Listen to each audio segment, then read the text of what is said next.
Hello, welcome back, Nick Lenz's Comic Corner, Classics, Classic, Non-Classics.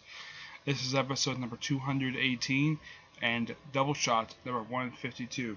Okay, first up, Spider-Woman, Volume 2, New Duds. Written by Dennis Hopeless and artwork by Javier Rodriguez and Nacha Bushos. I think that's how you pronounce the person's name. Here's a sample of the artwork that appears in here. Okay. Now there are two stories in here. First one takes up pretty much issues 5 through 8, and then the last couple issues deal with the whole last day stuff. 5 through 8 is simply, you have Spider-Woman get a brand new costume, and she gets a supporting character in the series. Who is it?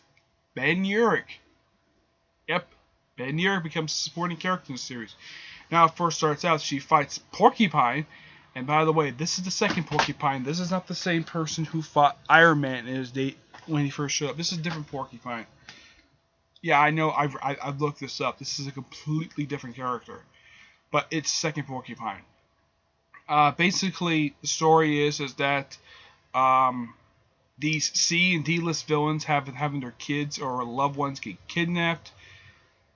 And it turns out that it was all rigged. And nobody went to jail. But it was an enjoyable little story. And you got the Porcupine becoming basically reforming and becoming a supporting character in this series. I mean, it's not a bad idea. And of course, you gotta give props for Dennis Hopeless for giving her two supporting characters. One, of course, is a longtime Spider-Man Daredevil supporting character. The other one's a former villain. Not a bad idea. The last couple issues is basically Jessica Drew going out on a road trip where she takes Ben Urich and the Porcupine with her. Okay, Dad. I'm almost done with this. And it goes pretty enjoyable, and she, of course, kind of some cold. Then at the start of the last issue, Black Widow shows up. I'm not kidding. And she gives her original costume because the incursions are happening. Of course, she is allowed to finish up what she's doing, and then, of course, she gives a goodbye to Ben Urich and Roger. That's the name of the Porcupine. And that's it for this particular trade. Yeah. Goes off in the sunset. Now, the book does give it launch. I'm hoping the library does get the next trade, which collects the current issues, basically, of Spider-Woman when she was pregnant and having a child now. Really enjoyable set of issues. I highly recommend it, especially people who are not really interested in getting into comics. Read Spider-Woman. And this is fun too. And in the first trade of this particular trade series, they put in their very first appearance. Just so who they'll talk about. Unlike next year, we'll talk about in a minute.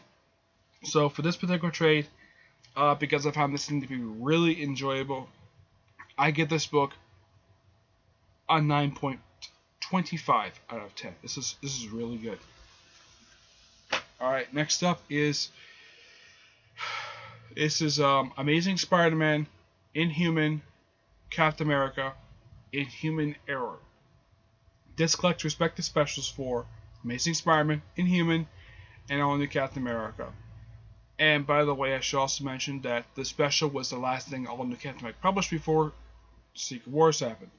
It's written by Jeff Loveness. Okay. I think maybe he did the last set of specials. I don't know. With art by Luca Pizzari. I think he does the... Okay, Dad. The Amazing Experiment special. The Human special number, Brian Lee and Alec Morgan does the only Captain America special. Basically, there's this group of birds, people who are attacking New York, and turns out they're attacking Inhumans, and they're led by, for pretty much a forgotten superhero. The person who's leading them, the person who sent all of this, was in fact Red Raven. Who is Red Raven? He's a Golden Age superhero that Marvel has never collected his first appearance, which was Red Raven Comics #1, who was also a supporting character in the pages of Submariner for many years, and of course the guy has met the X-Men. But if you want to know what the guy looks like, let's see. What's a good picture of him? I know the artwork here is somewhat not that good. It's okay. Here's what the guy looks like. This is from the Amazing Spider-Man special. Yeah, I know for a fact this happens to be the same artist who did, actually, this is, I think, this is from the Human special. This is the artwork from the Amazing Spider-Man special. And the artwork from the all-new Captain America special. Yeah. Basically, he's attacking humans because he blames them for the Terrigen bomb. And the Corp Medusa explains to him what happened to Man's Infinity.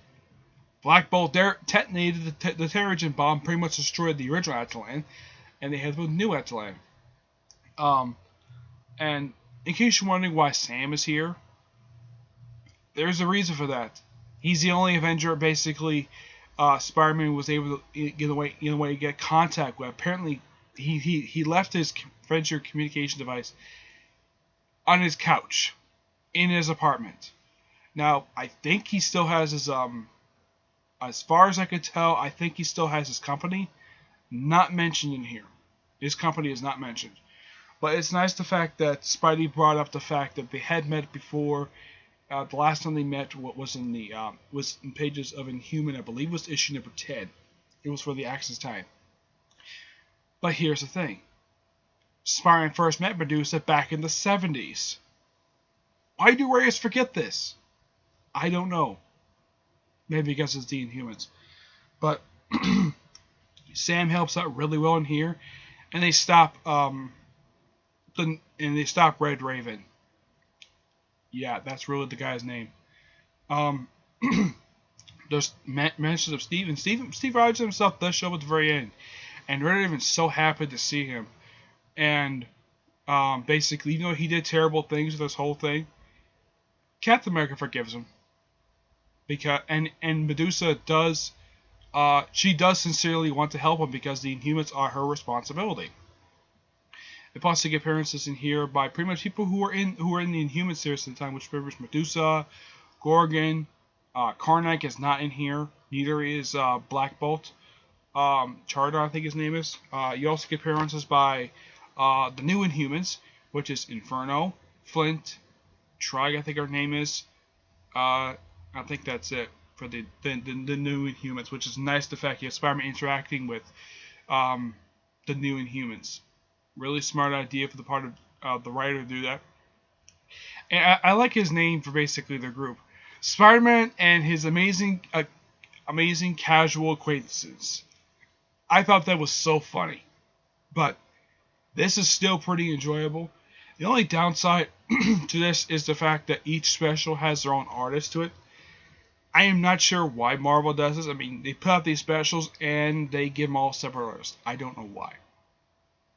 But this is still pretty enjoyable. It's pretty enjoyable read if you can get used to the artwork in this book. So I give this book I give it an 8.75 out of 10. It's still pretty good. It's not perfect. The only reason why I give an extra point off is because some of the artwork in here is not that good. But this is still pretty enjoyable. Alright, stay tuned for the next episode, which should be episode 219 and Doubleshot number 153. Till then, see you there. Bye.